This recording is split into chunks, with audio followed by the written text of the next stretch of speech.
Welcome to Ask Prep, your trusted companion for NEET and JEE preparation. Today we will study about a very important topic of biology, which is neural control and coordination, brain, neurons, reflex action. Let's begin by understanding the basic unit of the nervous system, the neuron.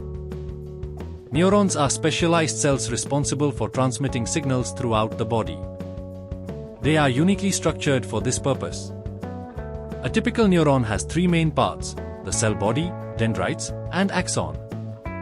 The cell body contains the nucleus and is the metabolic center of the neuron. The dendrites are short, branched extensions that receive signals from other neurons or sensory organs. These signals are then passed down the axon, a long, slender projection that carries the message to other neurons or to muscles and glands. At the end of the axon are terminal branches, which connect to the next neuron through a tiny gap called a synapse. Here, the electrical signal is converted into a chemical one through the release of neurotransmitters. These chemicals cross the synapse and bind to receptors on the next neuron, continuing the transmission of the signal. This process allows rapid communication across different parts of the body. Neurons are incredibly fast. They transmit impulses at speeds ranging from a few meters per second to over 100 meters per second, depending on the type of neuron and whether it has a myelin sheath. The myelin sheath is a protective covering made of fatty material that insulates the axon and increases the speed of nerve impulse conduction. Neurons can be classified based on the direction in which they transmit impulses. Sensory neurons carry information from sensory receptors to the central nervous system. Motor neurons transmit commands from the central nervous system to muscles and glands. Interneurons connect sensory and motor neurons within the brain and spinal cord, playing a key role in processing information. Now, let us look at the overall structure of the human nervous system. It is divided into two main parts: the central nervous system and the peripheral nervous system. The central nervous system, or CNS, consists of the brain and spinal cord. It acts as the main control center of the body. The peripheral nervous system includes all the nerves that branch out from the brain and spinal cord to the rest of the body. It is further divided into the somatic and autonomic nervous systems. The somatic system controls voluntary activities, such as movement of skeletal muscles. The autonomic system regulates involuntary functions, such as heartbeat, digestion, and respiration, and is further divided into sympathetic and parasympathetic systems, which have opposing effects to maintain balance in the body. Let us now focus on the brain, the most complex organ in the human body. It weighs about 1.4 kilograms and is protected by the skull, cerebrospinal fluid, and meninges. The brain is divided into three major parts: the forebrain, midbrain, and hindbrain. The forebrain includes the cerebrum, the largest part of the brain, which is responsible for higher functions such as thinking, learning, memory, emotion, and voluntary movements. The surface of the cerebrum is called the cerebral cortex, which is highly folded to increase the surface area for neuron connections. The cerebrum is divided into two hemispheres, left and right, and each hemisphere controls the opposite side of the body.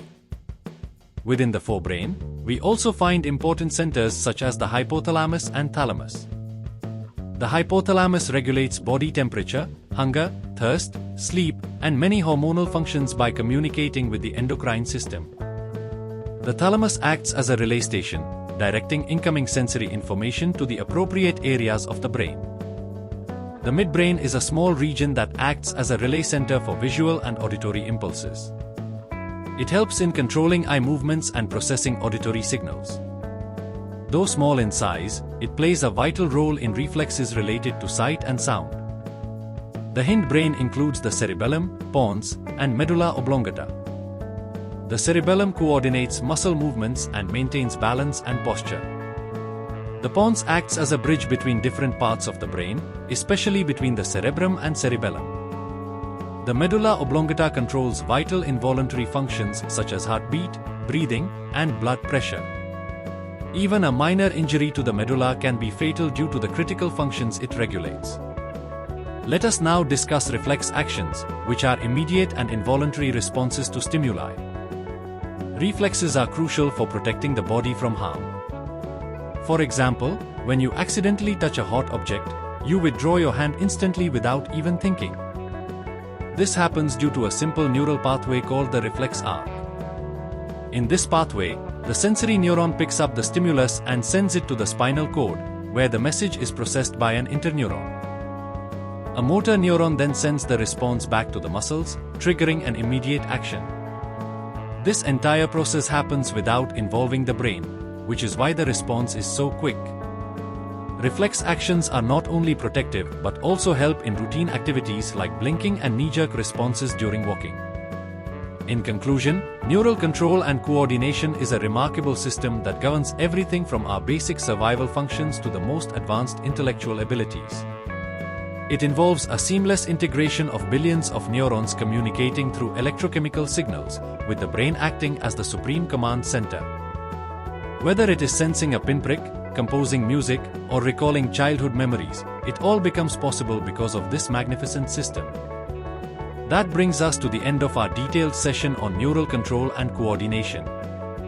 We have explored the role of neurons, the brain, and reflex actions, all of which are central to understanding how our body reacts and adapts to the world around us.